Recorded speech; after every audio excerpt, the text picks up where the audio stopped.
The Anglican Archbishop Thabo Makgoba says the coming together of religious leaders at the scene of the Marshalltown fire today was necessary to show support to everyone affected by the incident. Dozens of people walked through the streets of Joburg in solidarity with the victims of the fire and with their families. Newzroom Afrika's Zinikoka Mhlaba was there.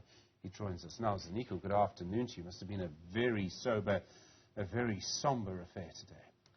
It was a very long but very uplifting day spiritually for the victims and their family members. You remember that we're talking about 77 people who lost their lives during that fire tragedy that took place in Marshalltown. So religious leaders, together with some officials from the city of Johannesburg, gathered in Marshalltown today to provide the spiritual support to the families, but to general public that stays in close proximity to that particular crime scene. So today, all those leaders were there to support, to pray.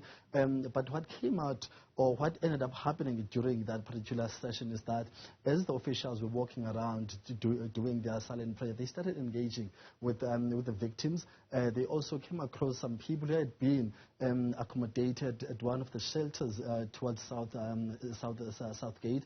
And when they asked them, why are you guys back here? And they said, well, we are not happy with the service that we're getting at those shelters, because they were making mentions of food that was not of good quality. They were saying that they were abused. They made a lot of allegations. So the officials and faith leaders now had to listen, had to take steps, and they had to make arrangement and consider whether they should go and check out the shelters, how the situation was, and whether those allegations were true or not.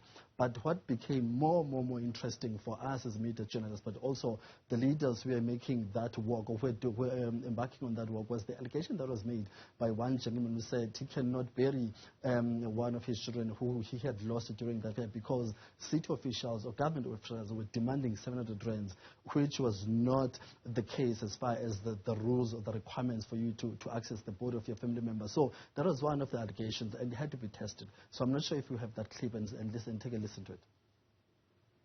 Umuntu angibhatala 700 zoyithatha aphi 700 rand andinayo imali zoyithatha aphi umntana wami uswelekile khona utshonele khona mna 15 years befuna ustand at 8 kuthiwa mandibhatale 700 rand egovernment moshal uyandani uma kuthiwa se-deep proof whatever andizuyazi noma apho bayayazi abantu officials kuthiwa mandibhatale 700 rand ukwenza ntoni i-death yakhe khona ndifumane certificate sakhe ndizoyithatha aphi loo mali leyo. Ziniko, so much pain and heartache there. Testing the veracity of this, have we been able to get to the bottom of this claim? So from that scene, from that venue we started, we had to now transport all those victims who had run away or who had decided to move away from the shelter and return to the crime scene. So upon their arrival at the scene, the pastors themselves and city officials started making calls to government authorities to just say, to test whether this was indeed the case. And what they told us as journalists was that actually there are some syndicates now that are involved, are taking advantage of the plight of the victims. So they act more like middlemen. They say, give us 700 rands, we'll make sure that you get your body in time so that you don't have to worry about admin, don't have to worry about any other thing. All you have to do is just apply a DNA test, then we'll take it from there as middlemen. So that's where the 700 rands was coming from. So it's the health department said, actually, that's not our requirement. We just need people to come forth and supply us with their DNA sample and then release their bodies if the DNA samples match. So that's what eventually turned out to be the truth. Sure, Ziniko, I've heard of people doing that kind of thing to get a driver's license, but to get the remains, I mean, making money out of that. Very unfortunate.